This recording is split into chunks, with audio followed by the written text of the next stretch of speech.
Hey guys, now we're going to go ahead and code our player. So to do that, we're actually going to start by creating a couple of variables. We're going to make a score variable.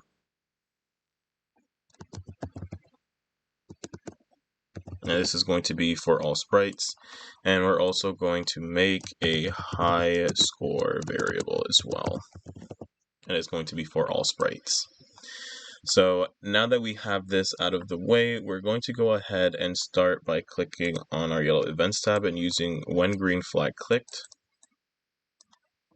So we actually want to go ahead and hide our variables. So to do this, we're going to go ahead and add a hide variable, and we're going to add two of these, one for our high score and one for our score. Okay.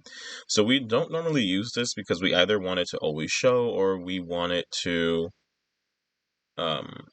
or we use different artwork in order to showcase our high score and score. But this time around, since we're actually going to use this, I'm going to show you guys different ways that we can actually play around with what Scratch gives us. So one of the ways is, since we have an intro screen, we don't want to have this showing. So that's why we're able to hide it in the beginning. So the next thing we're going to go ahead and do is we're going to go into our yellow events tab. We're going to add a when I receive play. We're going to go into control and add a forever. We're going to add inside that forever a wait 0.1 seconds. And then we're going to go ahead and go into variables. And we're going to change our score by 1. Now, if you guys want to give the players less time or more time before they get an actual score, you guys can actually change this. So every 0.1 seconds, their score goes up. Now, if you don't want that, if you want maybe for them to wait 1 second or half a second, you guys can change this in order to change how long it takes before the player actually gets the score. So you can make it very hard or very easy. That part is kind of up to you guys. So now the next thing we're going to do is set up a little bit of our player. So underneath this, we're going to go back to our yellow events tab. We're going to use when I receive play. We're going to go into looks and we're going to add a hide.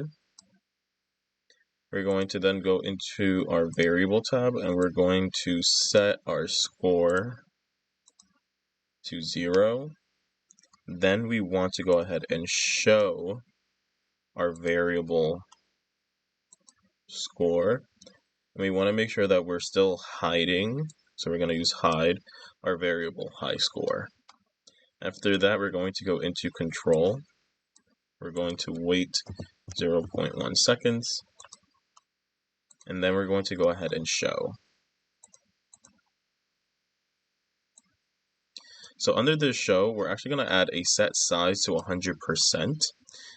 We aren't going to change the size yet because once the game is almost fully done, we can play around with the player's size to make sure that we make it a little bit easy for them to kind of maneuver around the obstacles that we're going to add. Under this, we're going to go ahead and go into the Blue Motions tab, and we're going to add a go to X and Y block. The X is going to be 12, and the Y is going to be 160, just so that we start the player exactly where we want them to.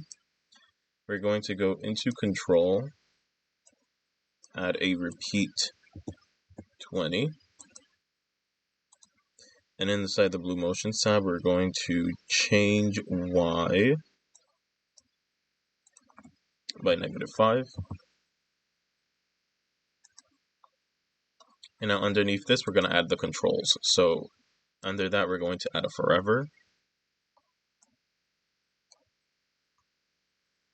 Inside of this forever, we're going to add 3 if-thens, one underneath the other.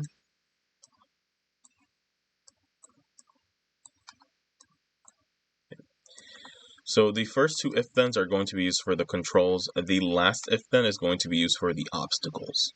So for the first if-then, we want to be able to move to the right-hand side, but we also want to give the players different options as well.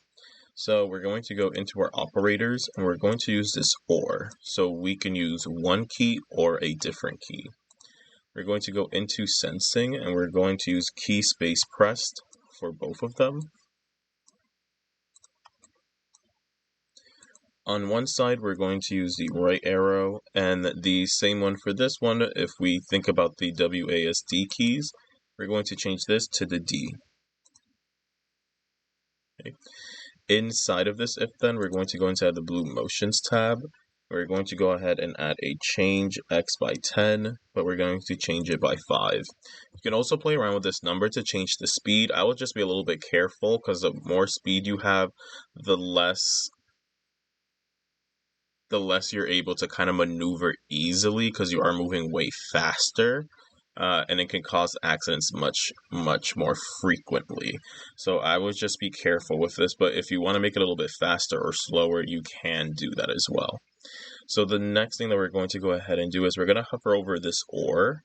We're going to right click and duplicate it and add it inside of this if then. And for the other side, we're going to be using the left arrow. And for the D, we're going to make this an A. And then the last thing we're going to do is add another change x by, and we're going to change this to -5. Okay. So one thing to keep in mind if you guys are going to change the speed of it, you can first notice that my numbers are the same. That's because I want to make sure that whether the player is going left or right, their speed is always the same. Nothing confuses the player more if you move slower on one side and faster on another side. So just keep that in mind. So if you are going to change the numbers, they have to be the same. This one has to be positive. This one has to be negative. So the last block, like I said, is going to be for our obstacles, but we haven't actually created any obstacles yet. So instead what we're going to do is we're going to actually set this up so that we can change it later. So to do this, we're going to go into operators, and we're going to add an OR block. We're going to do this a couple of times. So the first time is going to be to add one extra tree that we have. So we're going to add another OR. So that gives us 3 different options. We do have another tree, so we're going to add another OR. So that's 2. And then we're going to add a edge. So we're adding 1 more OR. Okay. And as you can see, I just kept it all on the right hand side. So now we're going to go into sensing, and we're going to use touching. So we don't have the trees here yet, so I'm just going to leave this as touching mouse pointer for tree 1, mouse pointer for tree 2, mouse pointer for tree 3. We do have a rock, so that's going to be touching mouse pointer. And the last one is going to be for edge. So this very last one we can actually change to edge. Later on, as we create the actual obstacles that we have, we're going to go ahead and swap these out for it. At the very bottom, and I can just zoom it out a little bit so you guys can see that a little bit better.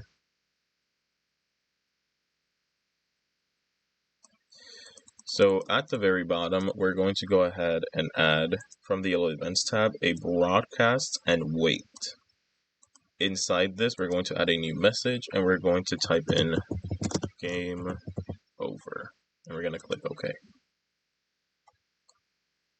So now when our game is over, this is when we want to go ahead and show off the high score that the player has gotten. So we're going to use when I receive game over.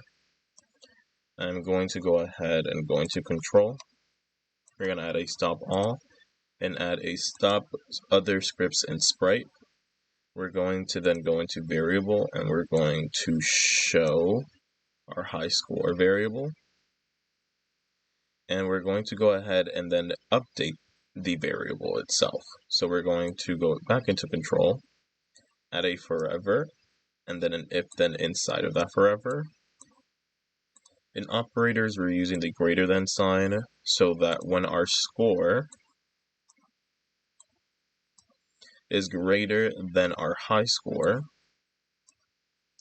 we're going to go ahead and set our high score to our score. Okay. And with this, you're pretty much all set with your player. Once you're done with this, we're going to go ahead and move on to that icon that I was talking to you guys about that we're going to use for our high score.